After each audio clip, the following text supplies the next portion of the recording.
Okay, so our last module relates to why this becomes a challenge. Why is it hard for people to move from the rural area to the urban areas at such strong rates? You can actually see 82% of Americans now live in an urban area, um, like a suburb or an exurb or the actual city itself. So we see and we call this urban sprawl. Not too hard of a word to remember. Urban sprawl is really just the idea that what used to be the city is now growing and sprawling out into the outer of the city that used to not be connected. So various areas used to not be in the city that now are still part of the community of the city, and there's no stop to where the houses and the businesses were. There's no like open farmland between this place and that place. It's all just the city. So urbanization is more than just the idea that the cities are growing. It's the idea that the cities are changing. As the population of cities grow, it will change the behaviors and needs of the population. So what do we mean? There's a certain capacity that a city is able to provide for before people really start to struggle, before the needs can't be provided for everyone, and we see people who are extremely poor or even homeless. Rapid urban growth strains the carrying capacity of the city. And there's a certain amount of available energy, and there's a certain amount of schooling that we can provide for. We can only get so many kids in a classroom. There's a certain amount of hospital beds available and doctors that you can see at the clinic. There's a certain amount of housing that is available. You can't have more than one person rent apartments. So once those apartments are gone, what do? And that idea that there will be growth and innovation is true, but will it be able to keep up with the amount of people who are moving into the cities? Urbanization causes potential poverty, potential resource shortage, and potentially changes in crime and activity that way. So here are some other things that we see in these urban areas. Economic effects. So people have reasons for moving into cities and migrating from rural to urban areas. It could be something why they need to leave their home. They can't afford the land that they live on right now, or as a farmer, their bills cost more than the amount they get back for their harvest. So it could be a need like that to get out, a push. But a pull factor, there's a lot of nice perks to living in the city. I lived in the city for like 4 or 5 years of my life, and everything was convenient. And I could go and do whatever I wanted, whenever I wanted, because it's all just right there at your hands. So living in the city had a lot of draws to it or pulls to it. But there's a secondary problem to that. There's only so many jobs that people are hiring for at a given time. And as the labor force grows, there may not be enough jobs to accommodate people that are migrating into the city. So the problem with a large labor force, when you have lots of workers to pull from, employers can do the competition game, and they can say, well, we're going to pay you $12 an hour. And if you don't like it, we'll find somebody else.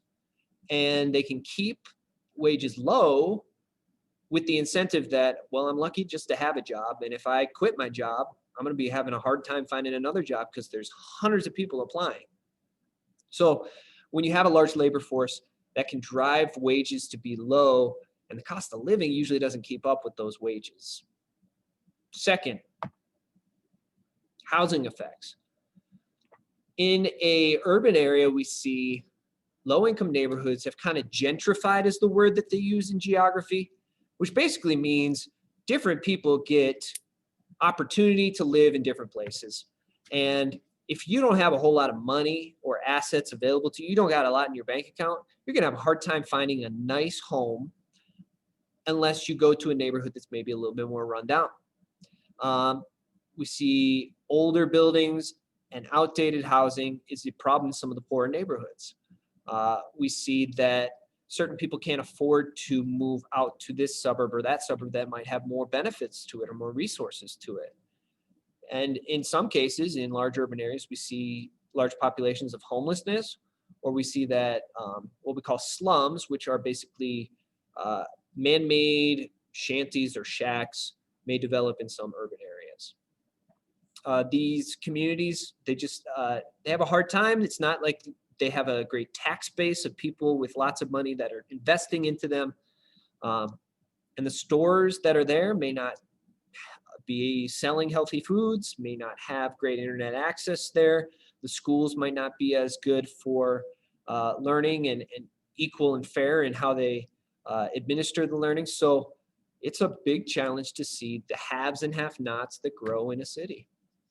And then finally, a social effect. As we see cities grow, there's a scattering effect. Usually there's not a great plan in place when people start building.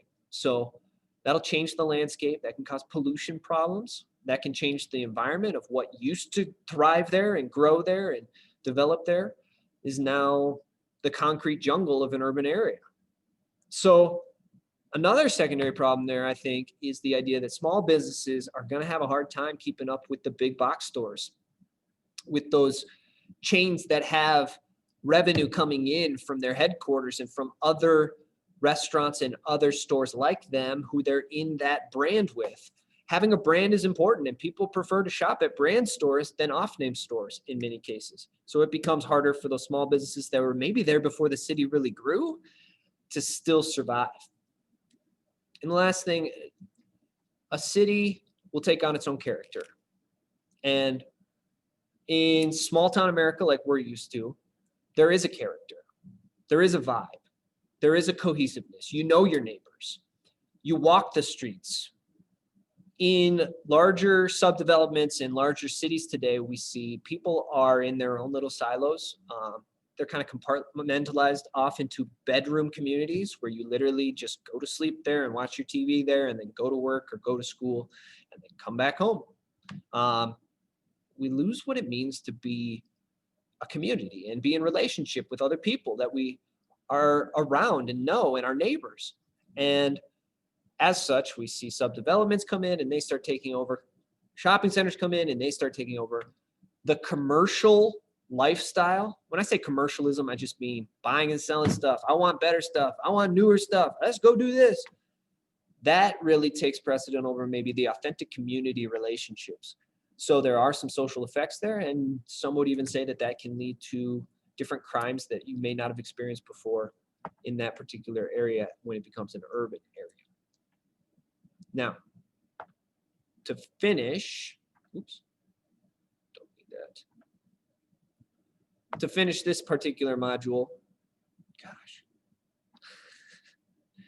to finish this particular module, I have an example for you as well. Go watch the example video when it comes to challenges, and you will have completed your poster.